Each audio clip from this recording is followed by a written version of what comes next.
So this is a 2012 ecoboost getting a chirping sound on cold start.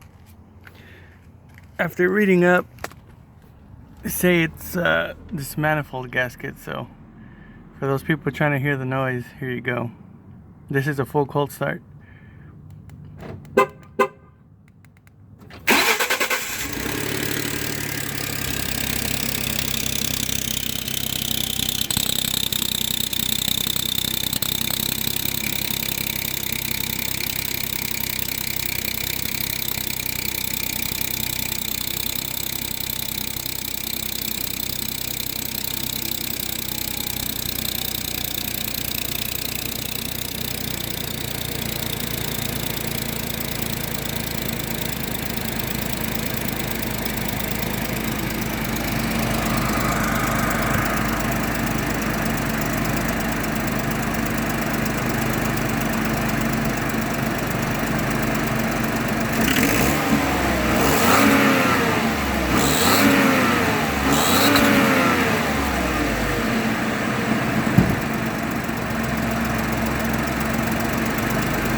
There you go.